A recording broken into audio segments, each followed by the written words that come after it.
আঠা দিয়ে ইঁদুর মারা ও ইলেকট্রিক ব্যাট দিয়ে মশা নিধন করা কি জায়েজ আছে না হারাম?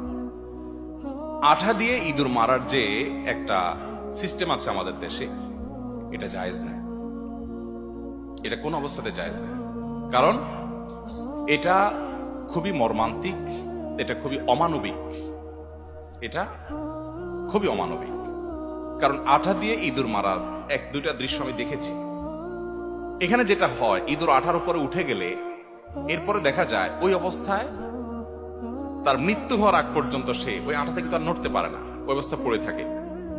এবং যে ব্যক্তি ইঁদুর ধরার জন্য ফাঁদ আটছে আঠা দিয়ে, ওই ব্যক্তিও আর ওই ইঁদুরকে আঠা থেকে বের আলোক করতে পারে না। আলোক করতে গেলে চামড়া শরীর সব আলাদা হয়ে যায়, ছিঁড়ে যায় জীবন্ত। তো এতটা অমানবিক ভাবে তাকে হত্যা করার কোনো প্রয়োজন তো আপনার পড়ে নাই। আরো তো বহু পদ্ধতি আছে। তাকে আপনি হত্যা করেন, বিষ প্রয়োগ করে হত্যা করেন।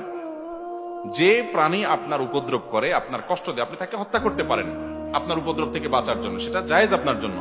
নবী করিম সাল্লাল্লাহু আলাইহি ওয়াসাল্লাম বলেছেন, ইন্নাল্লাহা কাতাবা আলাইকুমুল ইহসানা ফি কুল্লি শাই।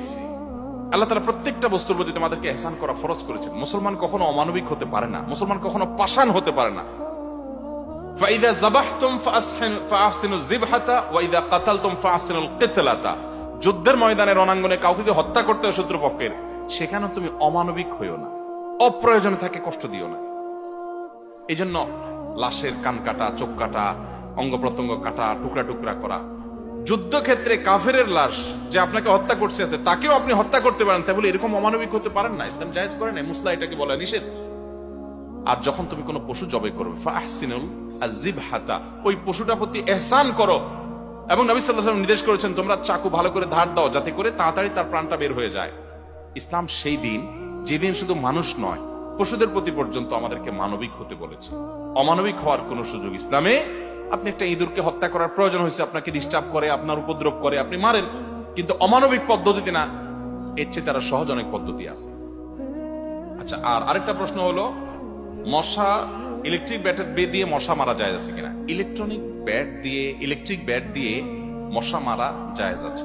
এটাকে অনেক উলামা ইকরাম নাজায়েজ বলেন, কিন্তু জায়েজ বলার মতটাই আমার কাছে অধিকতর বিশুদ্ধ মনে হয়। এর কারণ হলো, নাজায়েজ যারা বলেন তাদের গ্রাউন্ড হলো যে আগুন দিয়ে যে কোনো প্রাণী হত্যা করা নিষেধ। নবী করিম সাল্লাল্লাহু আলাইহি ওয়াসাল্লাম এই ব্যক্তিকে দেখলেন পিপিলিকা মারছেন আগুন দিয়ে, নবী সাল্লাল্লাহু আলাইহি ওয়াসাল্লাম তখন নিষেধ করেছেন। আগুন দিয়ে লা ইউআযযিবু বিন-নার ইল্লা রাব্বুন নার, আগুন দিয়ে কেউ শাস্তি কাউকে দিতে পারে না আল্লাহ ছাড়া, এটা নিষেধ। তাছাড়া এটা অমানবিক, এই জন্য আগুনে পড়ে মারা জায়েজ নাই। কিন্তু ইলেকট্রিক ব্যাট